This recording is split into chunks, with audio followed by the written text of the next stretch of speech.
Hey everyone, welcome back. Kimchica here. After a 2-week hiatus, we are getting back into indie games. And so here are 5 indie titles that aren't out quite yet, except for one exception. There's a pre-alpha release.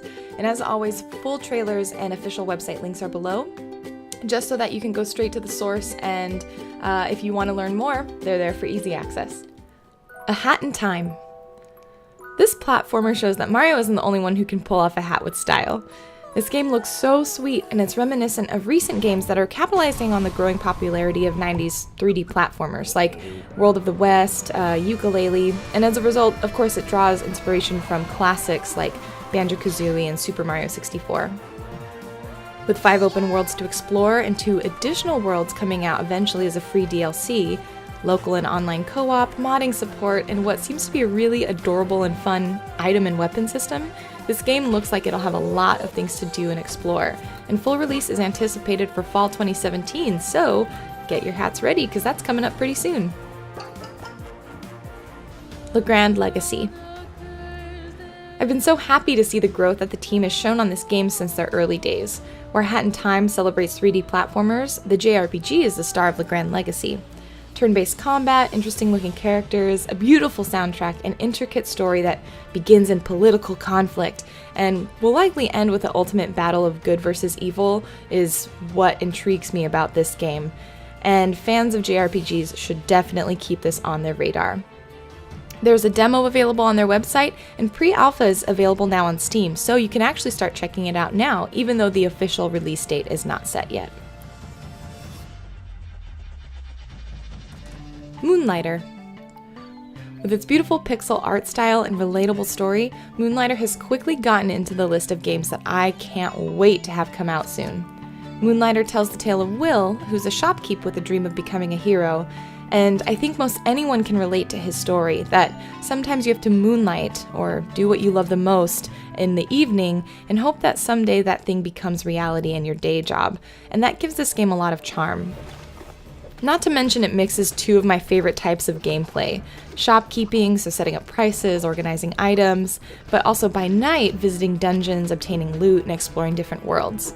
In some ways, this seems like almost what would happen if Stardew Valley was turned into an action RPG, but we'll see what actually happens when I get my hands on gameplay.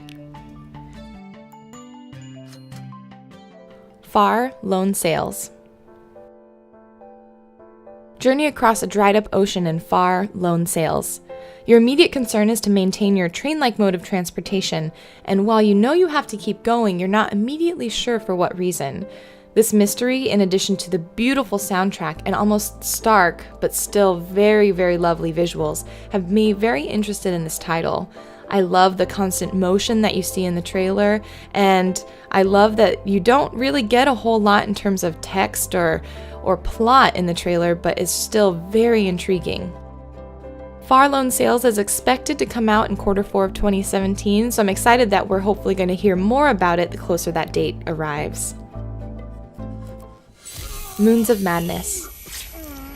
I love horror, but my favorite brand is the kind that's more psychological, more Lovecraftian, and that's why Moons of Madness caught my eye. In the developer's words, the goal of the game is to provide an intense, narrative-driven, psychological horror experience, and they're hoping to do this by combining horror and science. The game takes place on Mars, where an astronaut is manning Station Trailblazer Alpha, which is a research post. They've also introduced a mechanic called the Zone Out, which are hallucinations comprised of your character's past, events in the future, things that might not be real, and things that unfortunately may be all too real. I highly encourage you to go to their website and read their blog.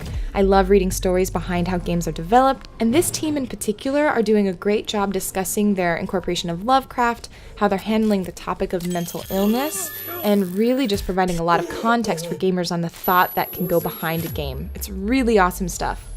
The game comes out Q1 of 2018, so we have a little ways to go, but I'm really excited about this title. It looks like they're taking their time, and I really, really hope it pays off. So between all 5 of these games, we've got a wide variety of genres, we've got a wide variety of types, and let me know if there's 1 or 2 games that are really standing out to you, or if you're like me and you're looking forward to all 5, let me know and we can maybe start building a hyperbolic time chamber. We can play these games, not have any time pass in real life.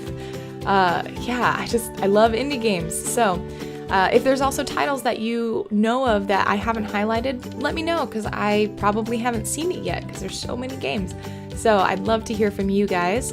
And if you have an indie game that you're creating, you want to have it get highlighted, feel free to contact me here on Twitter, because again, love playing games so much, and I just want to help give back to the developers who've given us stuff. So click like, subscribe, follow, all that internet things. And I hope to see you next week. All right, have a great day. Bye.